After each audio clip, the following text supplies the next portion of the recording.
let's go ahead and dive in. Let's go ahead and dive in. First and foremost, I want to ask, just real quick, as we get ready to do a little introduction stuff.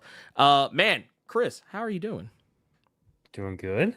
Always just busy, hustling, grinding. I Never know ends, that. man. Yeah. I know those vibes. I know those vibes. Never ends. Ladies, gentlemen, and MBs, for those who are not familiar, I'm joined today by Chris O'Hara of BentBox Comics, the CEO and founder of such, and also the writer of comics from BentBox. I think actually, but before you jumped in, I was taking a look at, I believe it was Artificial and Our Monsters. Checking out those, Yeah. and yeah, like I said, just and you got a Kickstarter right now going on for Refuge, which I got Yes, to I take a do. little sneak peek at, and it was good stuff. Uh, Sweet. so tell us a little bit about yourself, man. Like, how did you get into the how'd you get into the indie comics game? Yeah. First off, thanks so much for having me. I love doing these. These are fun, meeting new people. So this is just fun. So I appreciate it. Yeah, my name's Chris. I own the small press publisher BentBox Comics, based out of Southwest Florida. I My origin story type deal was comics has always been a big part of my life. Back, my dad used to ink for Marvel way Okay. back in the day. He passed on a little bit of that artistic ability, but unfortunately not enough to do anything with it. Uh, so I am a writer, and but all that ended up happening for a while. A lot of comics, walk-in closet full of comics, no clothes needed to go in there because that it was a special place for the comics, and so it's just been full of my whole life, whole childhood specifically. I ended up dropping off from that for a while through my teen years and everything, and then started to get back into it only about 3 or 4 years ago. So I'm a Okay. late bloomer getting back into the game. But yeah, I used to do screenwriting stuff, and I actually went to college for game design. I'm a huge gamer and I love making indie Okay. games, and it's a lot of fun. Basically, I'm just a creative person. I like doing things that are creative, and you do something, or you build something and put it out into the world and people can enjoy it. It's just amazing. There's basically nothing better. So, but one of my good buddies, John Shell, he ended up getting into comics a couple years ago, made his first comic, showed me it. It was amazing, and I was like, "Oh, this is a thing you can do." I didn't know that was accessible. I was Mm. not even familiar with the indie space or anything. So, yeah, wrote my first comic, which was Artificial, and teamed up with a very talented artist named Gabriel Fonseca, and Mm. that kind of just started the thing, the bug. We needed a brand, we needed to kind of have some synergy in what we were creating together, John and I, my buddy. So that's where BentBox came from, and it slowly has grown into, we have about 13 titles. We've published people from Scotland to, I mean, a guy in Israel now. We're publishing, creator-owned books from all across the globe. Oh man. Well, I mean, That's it. you're doing it all. I mean, you wear a lot of hats. I really do, but it's fun. I've made that comment. It's like, is it work if it's fun? I don't think so. I mean, I could make a case for it, but I mean, it would be it would be.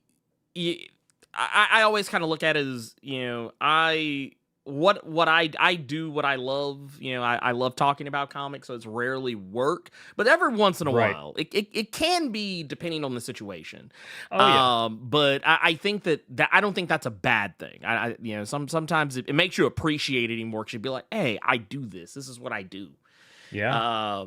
But no, I was actually really impressed with what I saw out of Refuge because and also even more so just because I saw it on Global Comics actually roughly around the time that we had spoke to each other, Hmm. and I was like, "Oh wow!" I was like, "This is a thing." I was like, "Let's go take a look at this. Let's go see what's happening here." And even just in like the preview itself, I felt like it got I felt like it got its point across about what type of story that you can expect. And Yeah, I liked what it had to offer. So um good. for for those unfamiliar, like how would you pitch Refuge? So, I mean, the elevator pitch that we all have to have for some weird reason is because we're all stuck in an elevator, I guess, Right. is, a child soldier Mhm. escapes the cruelties of war, finds refuge in a mountainous cavern, only to discover that he is not alone. That Mhm. is the elevator pitch, kind of some mystery, some ominous aspects to it. So, but the whole core of the story is a young child soldier named Pavel. Mhm. He is kind of engrossed in this civil war that's tearing through his country. He's lost everything. And as he's running away from enemy soldiers, he finds it's the whole reason I titled it Refuge. He finds refuge in on like a snow-topped mountain, a cave. He finds that. He ends up going deeper and deeper into this dark cave, and then runs face to face to it with a presence that is even more terrifying than what he left. So Mhm. it's a fun so that's the like kind of way to get you, that's the hook, you know what I Mhm. mean? Because you also don't want to give away all the goods, You don't want to give away all but the juicy bits. No, all no, the no. juicy Yeah, bits. you don't want to give up the juicy bits. That I totally get. Yeah. But I mean, that gives you some of, a good taste of it. But from just a high point of view, it's going to be like a fun all ages action adventure book, Mhm. similar to something like if you're a big fan of Calvin and Hobbes books, or even more recent stuff like The Wild Robot and things of that nature, you're gonna love this series. Mhm. That's that was pretty much the energy I got from it Yeah. when I first took a look at it. Yeah, I mean, it had all the hallmarks of the things that like I know I would enjoy.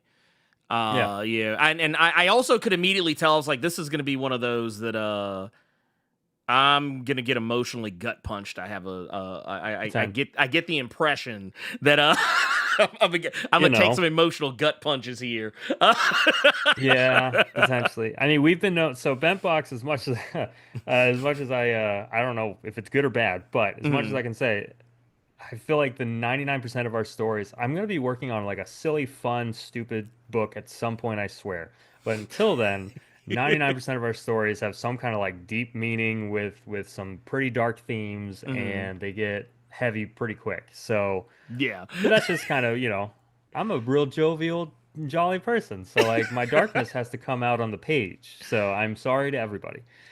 I mean, But that's no, fair though. That's fair. yeah, I mean, that's the kind of the thing that I found interesting about writing Refuge was um it's kind of an homage to it's an all ages book. That's how I'm pitching it. It is definitely aimed towards a younger audience, but I've said it in the past, if you're an age, it's for you. It is all ages. So like if you'd be like, man, this is a kid's book, why would I want to read it? No, no, no, no. You'll like it. It's meant for all ages.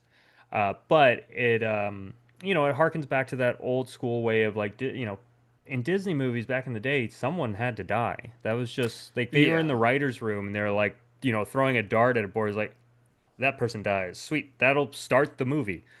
Let's kick it off.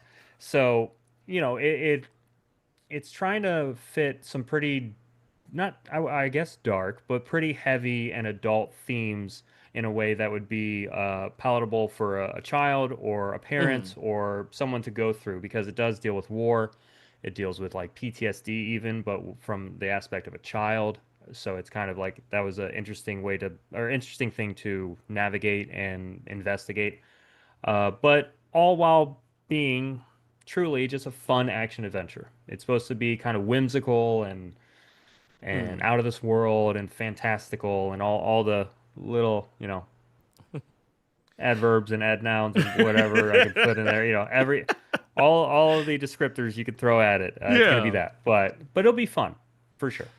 Well, yeah, I think that it's kind of funny when you kind of framed it that way because it's something that as I look back on a lot of the things that I grew up with, whether it was, Disney, stuff, Mm-hmm. or like Don Bluth or whoever else, For sure. there was always some element of where, like, okay, trauma, and then, all right, Trauma. roll credits, let's go. Yeah. It's like that's what it always felt like. But the thing is, I when I think back, though, I love those stories because I felt like those stories, well, yes, maybe the target audience was, a younger audience. I felt like those movies never really talked down to me about No, the situation. Yeah, it was like, no, this is a thing that, yeah, it's Bambi's life. This is Bambi's life. mom is dead. She's gone. Yeah. Like, that's it. Suck it up, buddy. Let's keep it going. All right, rub some dirt in it and keep on moving. Yeah, It's basically. like- That was Disney. It's like, all right, guys. But no, Hey, it's we're tougher for it, man. well, I feel like I had a better understanding of the world. Like, Yeah. I felt like I had a better understanding, of the world as a kid, probably more than maybe I would have had I not. And yeah, when I saw this, I was like, oh yeah, and like, this is, these are the vibes.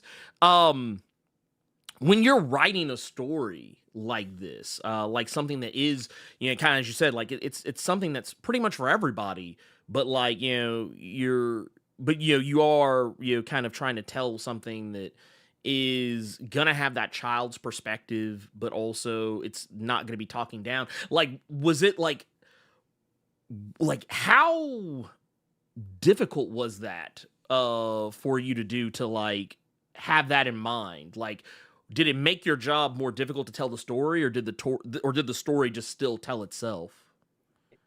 I mean, I typically, whenever I'm writing, I typically just let the story tell itself. Mhm. I have a premise, I have an idea, I have a place I want to go to, but I really kind of try and just develop characters, Mhm. develop a through line that makes sense, and then just slowly write that. And as it unfolds, it kind of just unfolds. That's Mhm. typically how I write things. Every once in a while, you have to pull back, you have to push forward, you have to do little things as the writer to tweak the story. Mhm. Now, when it comes to that, like tackling adult themes and trauma, um, while still having it in this world that's, kid friendly ish. I Mhm. kind of, you harken back to the idea that, life is life and life a lot of times just sucks. Mhm. And kids are also in the world. You know what I mean? They're experiencing the world too. And as much, I have two young kids. One would probably be the age of Pavel. Mhm. So like just that mentality of like sugarcoating the world isn't really smart. It just isn't. Mhm. Allowing them to grow up while also helping them grow up is important. So that's what I think this book hopefully kind of does with the storytelling aspect of it. That's kind of my job. That's something I, you know, gave myself as a job as a writer. Mhm. The weird part about it is that I don't know if you noticed, the preview pages have no speech bubbles. Right. Yeah. So this is a silent comic. No speech Okay. bubbles, no narration. It's purely going to be told by the art. So that in of itself is Oh. a huge challenge. I mean, if anyone remembers, there was a G.I. Joe like that. You can call back to Mhm. that. Mhm. There's Silent tons of silent. missions. Yeah, there are a decent amount of silent comics out there now. They're not necessarily not popular. Not that they're not popular. They're just not Mhm. very common. Right. So we went that route mainly because I had an idea for this book. It's part of our Comics for a Cause. We can get more into that later if you'd like. Yeah. But we decided to do this thing called Comics for a Cause, which basically allowed some of our titles, since a lot of them we ended up looking back on, and we're like, oh, this is very trauma driven, or like this has some aspect to it that could very easily be linked to a nonprofit, something that would help someone going through a similar situation Mhm. as like the main protagonist in the book. So like Wingless, or sorry, I'll start with Blossom goes towards the Smile Train Foundation. Wingless goes towards Tiny Superheroes, and Refuge is hoping to join that group, and will go towards Mhm. refugee aid to children all across the world through an organization called World Vision. Mhm. So that was why I wrote the book, was kind of in mind that I wanted to give back and help. And one of the aspects of that is I would love this book to be something that could go to a child in Africa. It could go to a child in Ukraine. It could go to a child in America. It Mm-hmm. could go to literally any child, and they'd be able to experience it the same exact way. So there's no language barrier. It basically broke down all the barriers to entry, and is now just a book that hopefully has a mission behind it. It can do some good. But yeah, that was a huge challenge to write this without words. Mm-hmm. You can typically you can do a whole exposition panel where you literally lay out every single piece of the backstory, or this character like just goes on a long rant about his past whatever or his family. Mm-hmm. You can't do that. In a silent comic, you literally have to show everything. And it has to also not be stale. Everything has to move the story forward. Every panel has to be specific with Mm-hmm. its movement. It's a challenge, but it's fun. So yeah, so I've baked in more challenges than I was planning, with it being a silent comic, and then also tackling, yeah, these like real world heavy issues in a young adult book. Well, I mean, well, so it's kind of funny because I feel like you did a really good job at it because, like I said earlier, like it was, the intent was pretty clear. I thought just from the preview, and like you kind of going back and looking at it through that lens of, okay, yeah, this is because I was like, oh, okay, it's just going to be this part, but now I'm even more intrigued to see like how much the rest of the story is going to resonate, following through and kind of kind of getting to see it and draw those interpretations Yeah, on on the art, because yeah, that and it's oddly enough something I was talking with some people about the other day, is that there's an art to a silent comic that I think people don't, yeah. I don't want to say they take for granted, but I think that people just don't realize is there. Yeah, I mean, I'm one of them. First Mhm. off, before I got involved, as I'm writing it, you get once you get the art back and everything, and you're really going through each panel, you start thinking, I was like, can I really say the words I wrote this? I was like, because it comes off weird even as the author, because you're just looking Mm. at pictures and you're like, there's no words, so there's not even a proof that this was written. It's a weird thing. And so, but yes, there is a very yeah, there's a lot of love and energy and effort that goes into a silent comic that doesn't typically go into a regular comic. Mhm. Like I mentioned before, you have to you're going through panel by panel by panel, and you're having to make sure that the story is moving along correctly. It's not boring, Mhm. because typically when you're reading a comic, it's not necessarily that it's boring or not boring, but at least you have, some story. You're reading the story, you're seeing how it's going. Okay, you're following this to the next panel. There's your splash page, and then there's even more story, pow, action. So you have all these different elements that you can work with. Mhm. A lot more tools. And then a silent comic is just like, let's take away some tools and try and make it work.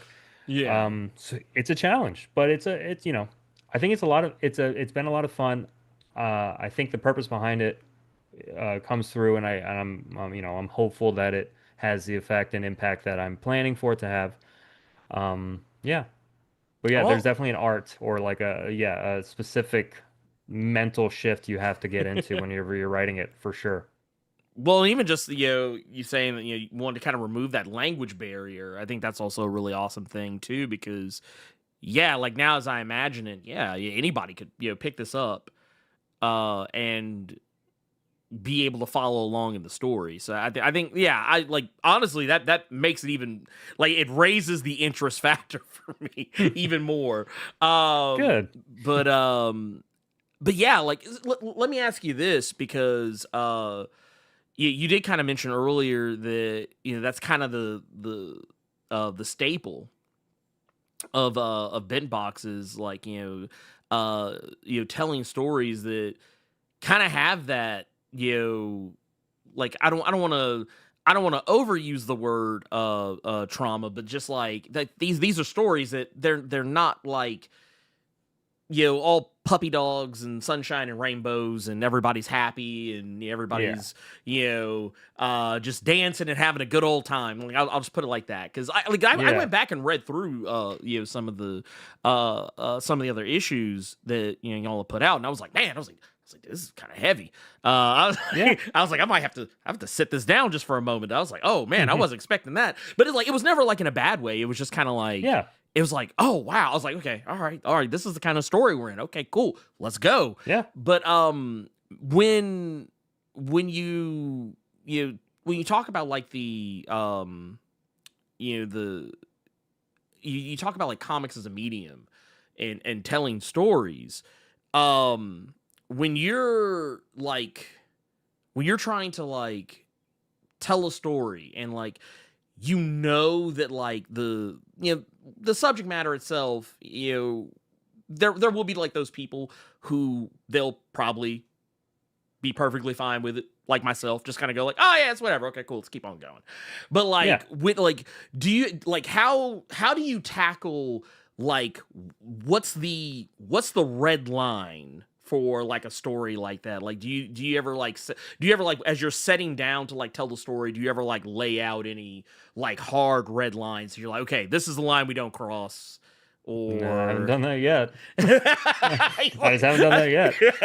Like I said, I'm very. There have been no lines yet, or at least they weren't visible. We might have crossed them, but they weren't in the sand, so no, we didn't even know. Uh, I mean, like I said, I like telling stories. Mhm. I think a lot of the writers that we attract and work with as a publishing house, we have John, we have a couple others coming on. We have two Johns technically. We have a couple others coming on. Jeff Morris deals a lot with trauma, and he like specifically trauma. He's trying to actually work on a workshop for therapy using comics. It's really cool.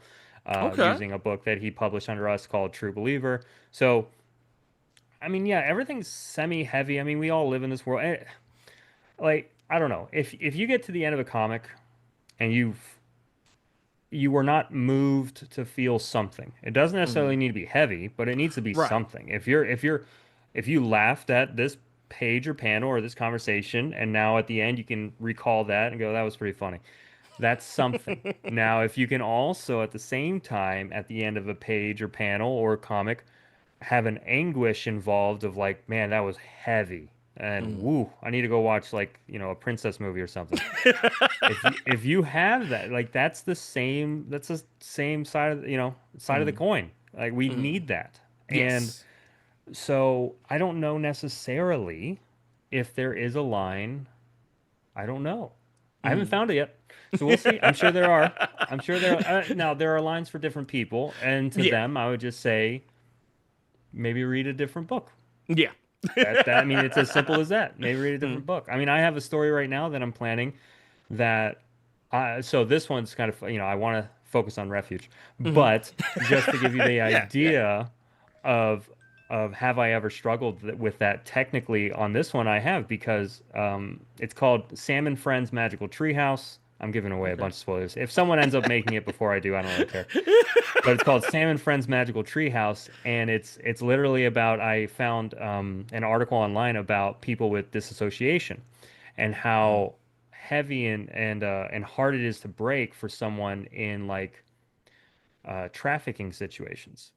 Okay. That's a Yeah. very heavy subject. Yeah. So I imagined this world where this you're introduced to this little girl as she's talking to magical animals and she's playing and it's this wonderful treehouse until her chain gets caught on a pillar and it snags her back to reality and it's Mm. just this basement. And then Mm. she comes back to the fantastical world. And so the whole point of the book is her breaking that disassociation to escape. It's Okay. a heavy book, like, but Oh yeah. so that one I'm sure there will be lines all over the place. Oh yeah. But I liked the idea Yeah. of of of being in this world and playing with these themes and figuring out a way to make it something that would be easily read, that would come across well, that would be interesting, that would have shock, not shock value in the negative connotation, but Mhm. like it would have impact. So yeah, I mean, I don't really have a line yet, but I'm, I just like telling stories, and we go Mm, for unique. If it had typically most of everything you've seen at BentBox, mm. highly recommend everyone go check us out. Oh yeah. Uh, in Link in the theory, description right now. boom. In theory, should not be something you've seen before. That's Mm. kind of what we pride ourselves in. So if you want a unique story, come to us, and we don't Well, pull punches. not at all. Not I knew it was kind of funny because oh man, I'm blanking on names because I've slept since then and I read this in the middle of the night, but there was one that I was reading and I don't want to say too much in the spoiler territory of it because I do feel Right. like that is the emotional gut punch was pretty heavy.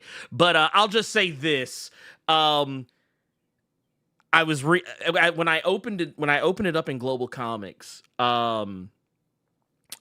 by the way, also go to the website, link in the description. Also, go follow them on Global Comics. Oh yeah, got a Um, ton of freebies on there, ton of good stuff. just look, they're literally giving you a very Yeah. good taste of what you can expect. So I highly recommend. But yeah, when I opened it up and it was like, oh, this might, I forget the exact word, but it was like, oh, this might have, mature themes or mature content. Yeah. And like now, under normal circumstances, when I see stuff like that, I'm thinking like, oh, so it's like boobs in it. Okay, whatever. Yeah, right. That's what I was thinking. I was like, I was like, okay, whatever. All right, well, Yeah. well, let's keep on reading. And as I was reading, I was like, I don't see anything, gratuitous or anything. And then I turned the page. I've been I was looking like, for the boobs. I was like, Where are the boobs? I was like, there's no boobs in this. And I Come turned on, the page. guys, I was like, promised. oh my god. Yeah. I was like, what is Yeah. happening?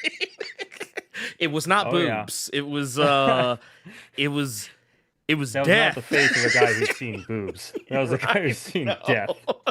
Those are two different faces, and we're all familiar with them. Right. Well, yeah, because it's just like, because don't get me wrong. I think that I think that all comics, for the most part, unless they're just like really, Yeah. insanely problematic, I think all comics are valid. But like, Yeah. it was just one of those. I was like. It was like, yeah, when people say mature content, I'm thinking Oh, yeah. like, oh, this is something else.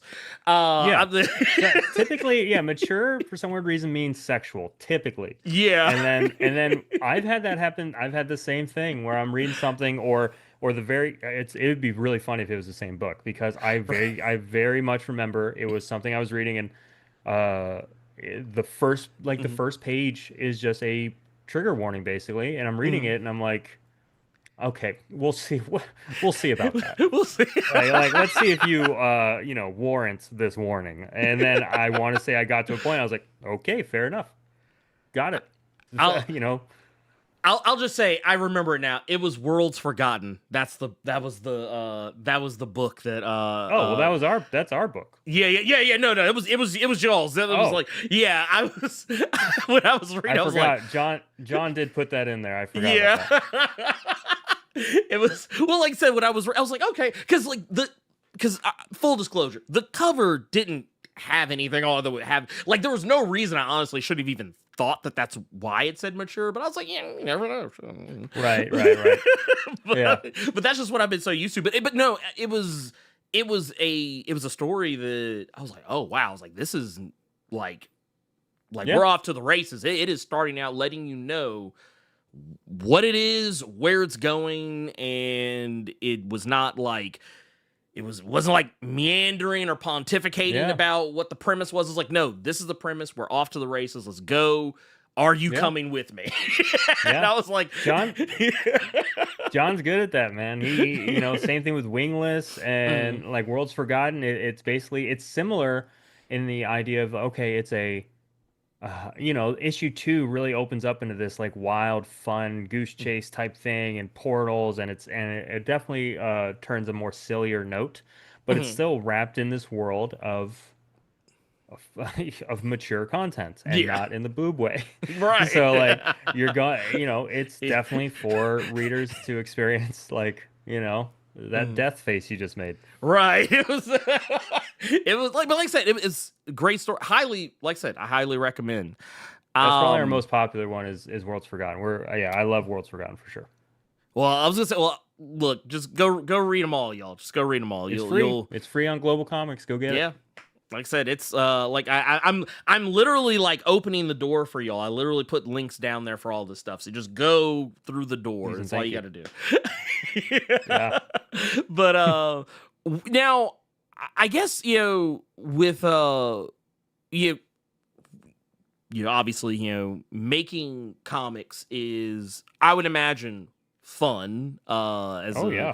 it's a comics are fun to read. I enjoy reading them. I enjoy buying them. I enjoy engaging with them.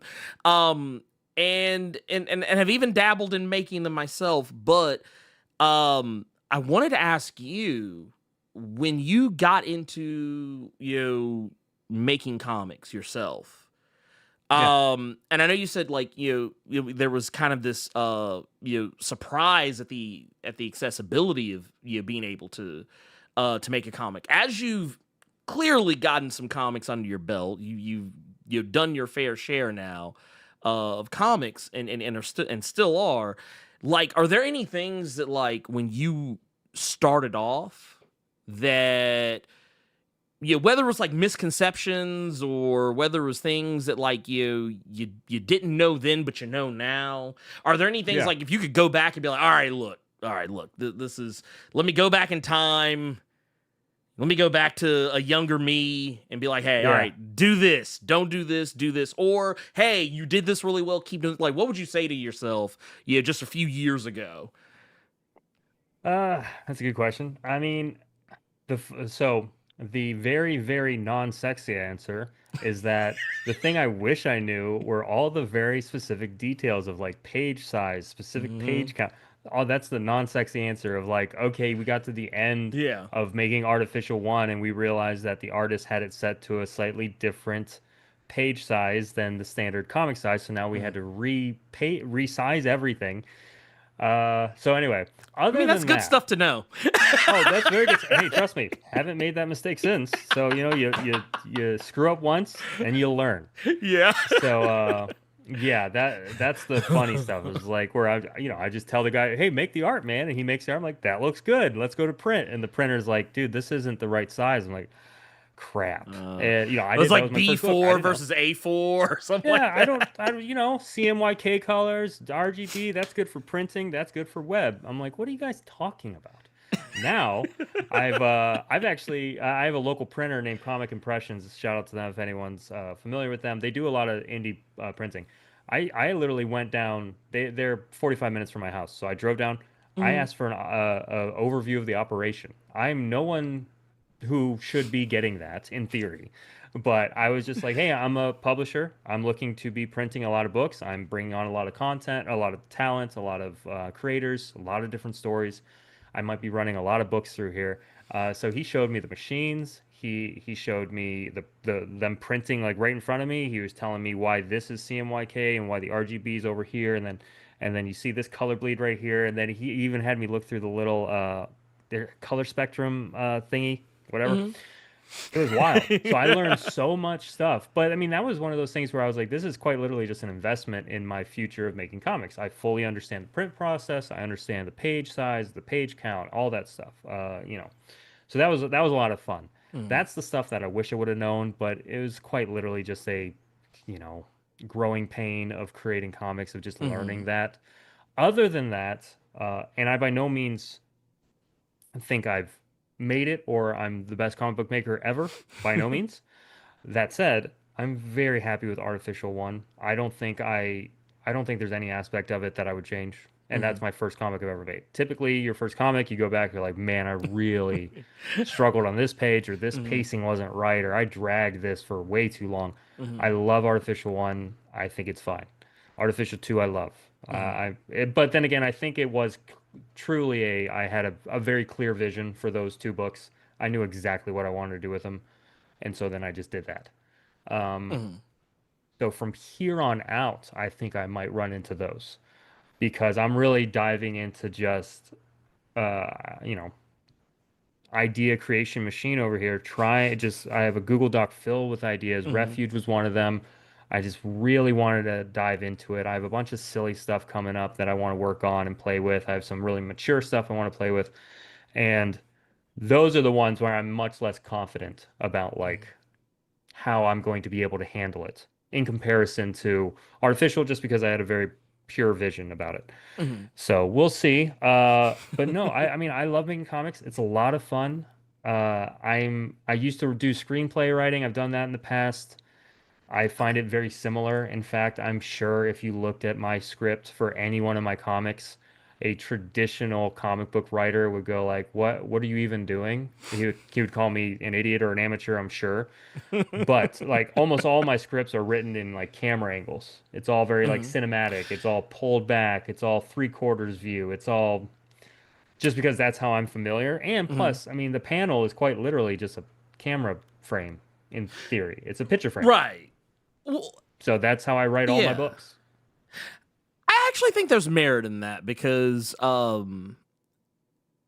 as having, like I said, kind of dabbled, uh it's I've discovered lots of artists actually kind of prefer that kind of direction. At least some of the So ones I've far, I've spoken had to. yeah, so far I've had a good interaction with my artist. They tend to not have any issue with understanding the panel. They know Mhm. exactly the angle that they're aiming for. They know the subject matter and they know the pose. Like but I also don't overload it. Right. I love my artists. I trust them wholly. They know what they're doing. You know, I know it looks good, but I have no idea how to get it there. That's for them to do, and they do it extremely well. So I trust them. So there's many times where with Artificial specifically and with Refuge, my current Kickstarter, I've had moments where I'm working with the artists and I quite literally give them a very vague description of a panel, but Mhm. it's and then I'll put in parentheses of like have fun or like Yeah. show me something cool or leave it all on the page. I'll do some like call to action for the artist just to be like, dude, show off. Okay, you got the skill. Everyone knows you got Mhm. the skill. Show them you got the skill.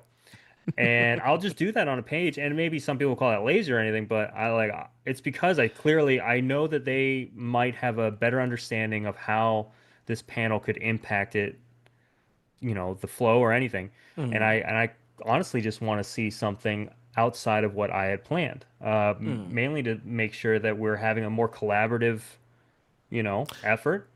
Right. The story for me, whenever I'm making a comic book, is practically 50-50, Mhm. artist and writer, just because they're very creative.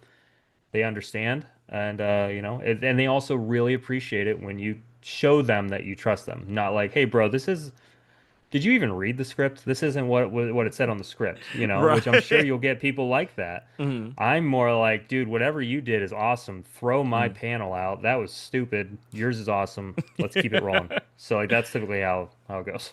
Well, and I love hearing you say that you treat it as more of a collaborative effort because I do feel like sometimes that gets lost in the sauce with for a lot of people. I know Yeah.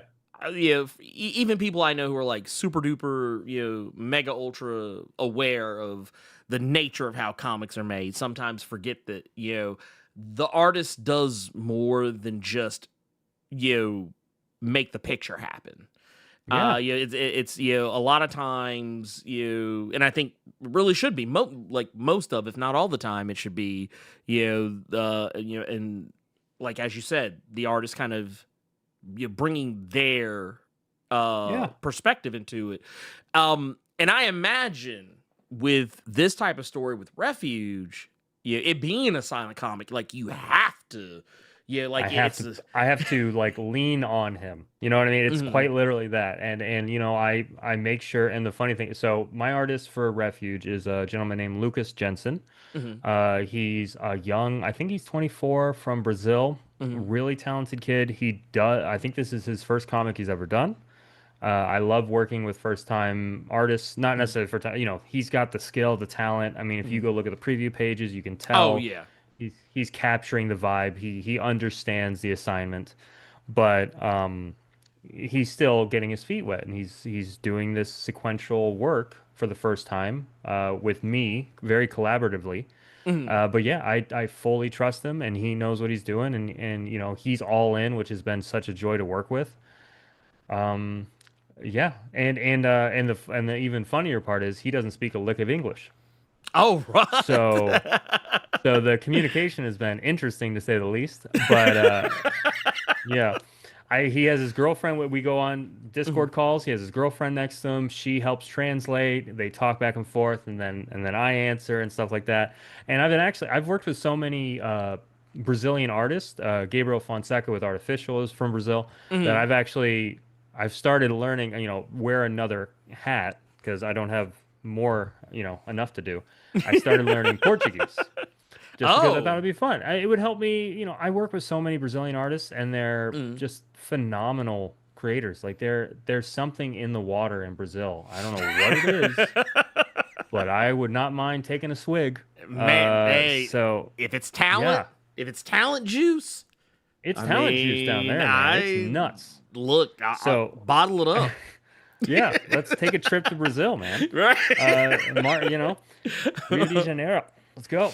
But they're just incredible. Mhm. But because I work with so many, I started learning Portuguese just for, kicks and Mhm. giggles, seeing if I can maybe pick up something. And man, light bulbs came up the other day, which was it was like one of those like I had to go tell my wife right after because I was like excited. But Mhm. I was having a meeting with Lucas, going over pages and panels and everything, and I was describing a part of the script, and he had a question about it. Now, I would not be able to repeat the question. I can't speak it, Mhm. but but he like looked to his girlfriend, said the question, and right before she went to answer, I was like, no, no, no, no. So he's running this way. The cave is that way. So, Mhm. and then I understood what he was asking in Portuguese, and I was like, it's working. So, it's a lot of fun. But that's I bet. another element that is kind of like I have to trust them wholly. We're working Mhm. on this collaboratively, and it's quite literally two different worlds. And that's another really cool part about the fact that this is Refuge. I'm quite literally exploring the concept of two different worlds. That's the whole point of the Mhm. book. So, it's fun. Well, I can definitely say that you just from you just the look of the book alone, the art in it's fantastic. It's got this kind of like, not to say it's the exact same art style, but the kind of, especially you get into the I guess the cavern scene, Hmm. the kind of moody kind of, but at the same time very whimsical kind of, almost like a Coraline Oh style yeah, of like yeah, look to it. sure. Like it's a just so much in terms of like the types of, like I can feel the like when you're in that scene in the cave, and you're like, yeah, obviously, and I think anyone rightfully so would feel this way. Pavel is probably a little nervous about where he Yeah, is, and it's yeah, like, oh man, you can kind of feel. That's what I'm saying. Like, allowing the artist to kind of flex their muscles. It's really yes, important in for sure. it's really important in shots like this because you got to build that tension. You want the reader to feel what the characters are feeling. In this case, Pavel. You want them to kind of be on the edge of their seat. And like when I look at this, I'm like, oh wow, like this is Yeah, tense. And so yeah. yeah, whatever it was, as far as what the between the talent juice and learning Portuguese and getting those lines of communication like really going, I think it's translated into what I feel is a pretty solid combination. I think um so as well. Thank you. um well, and no, thank you, because you made it happen. Well, I mean, well, not yet. not yet. We Well, have a little ways to go. well, and I think that's that. Yeah, I think for me, and it's why I wanted to speak with you about this because I wanted to, you know, kind of help get the word out, you know, for this, which is why I have links down below. There's also one pinned Yes. to the top of the chat here. You know, if anything that has been said, you know, in these last you know 40-ish minutes has piqued your interest, I do highly recommend go check it out. Yeah. Go to the Kickstarter link. There is, to my understanding, there are, you know, multiple you know, different, you know, tiers you can Yeah. get in on. There's one where if you want the A cover, which Mm-hmm. is by Luca, the interior artist that, Mm-hmm. you know, we were just talking about. You can get that. Yep. And I think and I want to say all of them are you can either get like the PDF or you can get the physical Yeah. It's your typical version. Kickstarter. We got pretty much Mm, everything, you know. We got, yeah. and then we threw in a couple fun things like there's a coloring book that you can get as Yep. an add-on. Highly recommend. I mean, that Mm, was just a fun, yeah. you know, no-brainer for me to add that, especially because if it is going to be a more, uh, you know, aimed towards a young person. Mm-hmm. Like I was imagining my kids love coloring books. It'd be super cool to like go through this book with my kid while they're Mm, coloring it along with reading it. It'd just be a cool idea. So, mm, also we made everything very, very affordable. That's mm. the Yes. that you know we wanted the barrier to entry to be as low as possible. You know, your base cover is $8. Any variant cover is $10, and you can get the whole bundle for 25.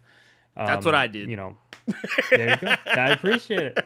So, and then you can get the monster bundle, which is Mm, literally everything. So yeah, we have pretty much anything you could want. We have some really cool stretch goals. And one of those stretch goals, I'll tease it on your show. I've teased it in other ones, but let me know if you've heard of this before. So I'm not worried about getting there, but it'd be really cool to be worried. That's my yeah. goal. So if everyone out there could, you know, make it a goal to worry me, that's fine. That's great. Stress this Uh, man out, please. Stress me Please. out in a different way. I'm stressed out Right. right now for not a fun reason. I would love to be Right. stressed out for a fun reason. So if we get to $8,000, Hmm. it costs, and this is just, you know, peek behind the curtain. It costs about $3,500 to make this book as the writer, paying the artist correctly, making Hmm. sure he's well funded. Um, if we get to $8,000, it's only going to go towards the next book. It's already written. Everything's Hmm. already done, like script wise. Hmm. So my thought was if we got there, I'm just gonna have Lucas make book two as well, and we would ship it with your book one. So if you pay Oh. $8, you potentially, as long as we make 8 grand, you could get two comics for $8. You would get issue one and issue two. Oh wow. But I'm not too worried about getting there. But I mean, that's just one of those things. Like I have no reason to make a profit off this per Mhm. se. My whole goal is to make the book. I want to make the whole Right. story. And so, yeah, it's just another reason behind like giving back is, you know, if you give me money, it's all going to Lucas first off, Yeah. but it's going to, you know, basically finishing out the story as best as we can. Well, and I think that I think that's actually really cool, because I think that is something that, and I've talked to my fair share of artists. I'm an artist myself. I get it. Yeah. You know, you always want to try and make sure you take care of the part of the team that, you know, is helping you bring the thing together. You want to make sure everybody makes a, you know, fair wage, Yeah, for sure. you know, and gets, and, you know, gets their stuff. Because I mean, hey, you know, we all got to eat, you know. Yeah. So yeah, I think that's really cool. You know, the fact that, you know, the whole point is like, hey, look, we just want to make sure people get taken care of. Yeah. Yeah. But I one thing I am interested to know is, yeah, because we're talking about like, yeah, we're talking about making the thing. We're talking about like, you know, Yeah. making the thing happen. Um before we get out of here, I wanted to ask, because I know in my community I have people who, like myself, aren't just, you know, comic book fans, you know, but are also people who they themselves too want to break into comics. Yeah. And try, like, they have an idea in the back of their head that they want to, you know, they want to get out, but they just don't know. I literally get emails about it all the Yeah. time. Hey, Huh. Ernie, can you point me in the right direction of this? Can you point me in the right direction of that? What do I do if I want to do this? How do I do that? What advice would you give to someone, that wants to make their own comic, but maybe they just have difficulty, not worrying about, they have difficulty worrying about making the thing as opposed to making the thing? Yeah. I almost, my funny answer would be don't. But then I was like, no, that's me. That's mean. That's mean. Let me change that answer. No. No, I'm joking. Let's just cap this off with a very negative note. Don't. Yeah, No.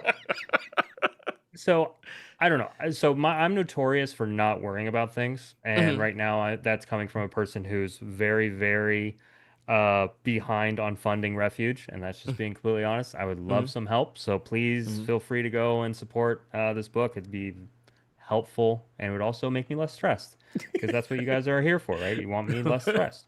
Exactly. But I typically just don't worry about things. Mhm. Getting into comics, I just dove in, and I mean, I don't know, like everything feels like platitudes and very just like weightless kind of advice. Just to be honest, you got Yeah. just do it. You know, you got Nike, just do it, and Mhm. then you got the trust yourself. You know what I mean? Mhm. Just dive in, just make it happen.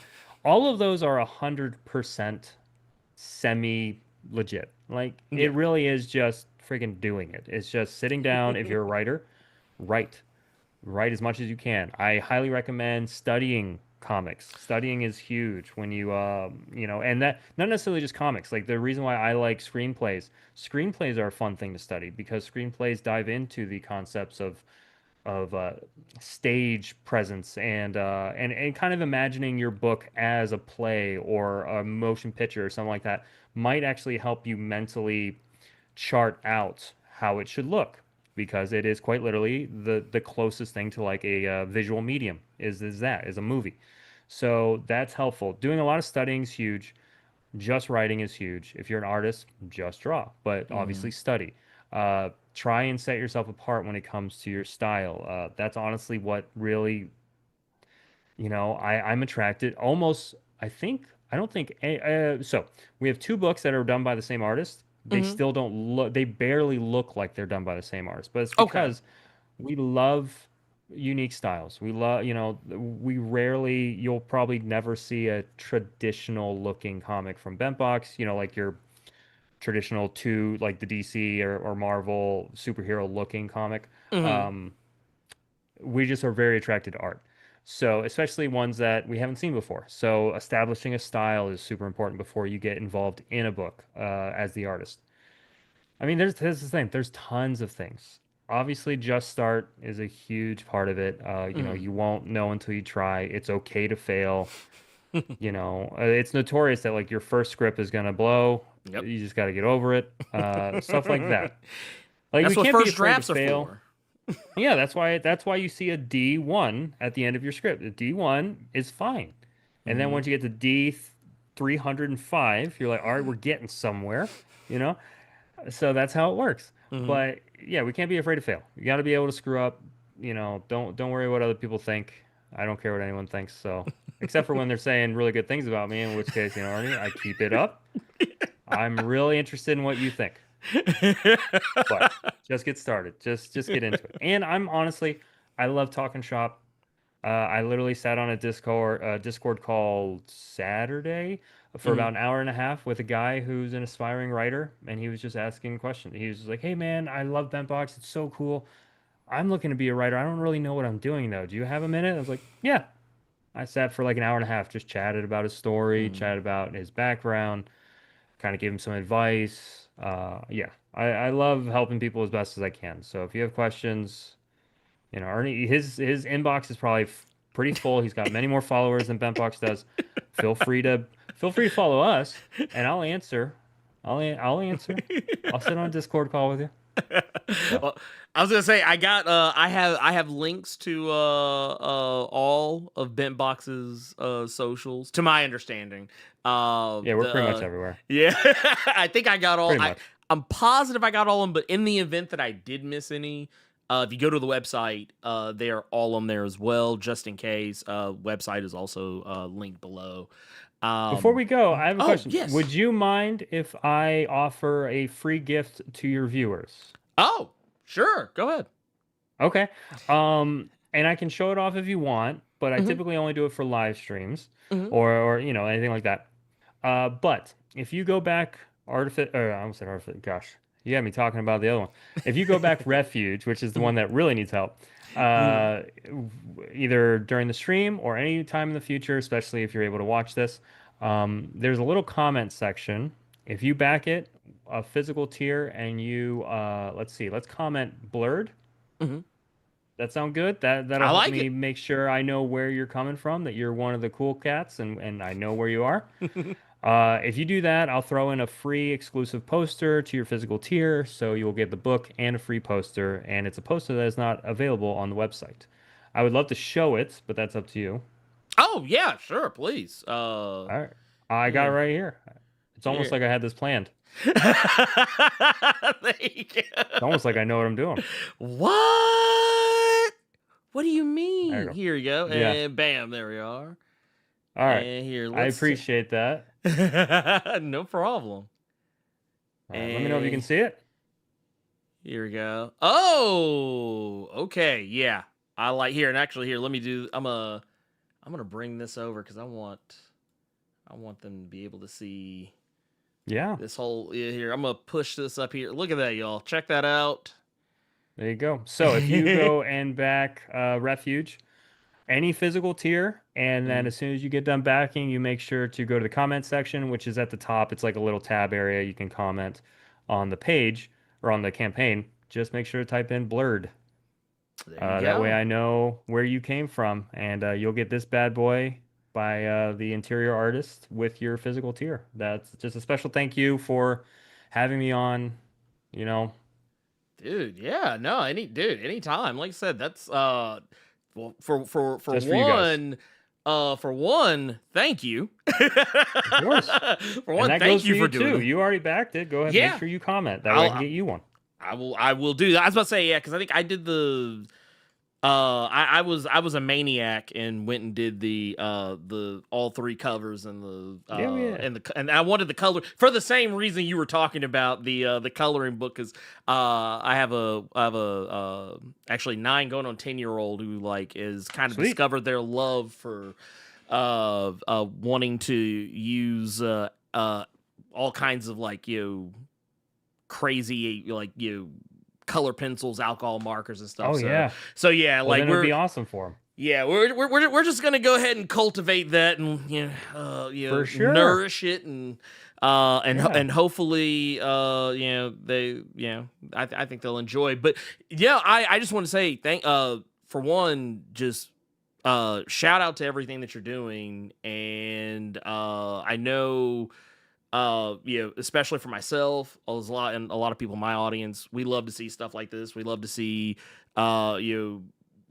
people putting their creativity and their efforts into stuff like this, doing the stuff like comics for a cause, and making this in such a way that's accessible to where like anybody can dive in with refuge. I think that's incredibly awesome, and I wish more people thought like that. I appreciate it. Yeah. But since they don't, it sets BentBox apart. So It- that's your money's gonna be going towards some good causes and some good books. well, y'all, you know what to do. I've given you the this is the we're giving you the call to action. It's all down Yes. below. Link, description. Go just click all the links. Just go click them all. There's a bunch of links in there. They're all important. The Kickstarter, obviously, more so than The most, but most. still, Yeah. go click on that and do exactly what Chris said. If you back it, you get don't forget the comment part. Yeah, you gotta comment. That's why that way I know who I gotta send it to. And I don't care who you are. Just put that comment in there, back it physically, and free poster, free, free, free. Who doesn't love free? Free. I mean, free is my favorite price, but hey, Yeah. I'm weird like that. But Yeah. thank you again.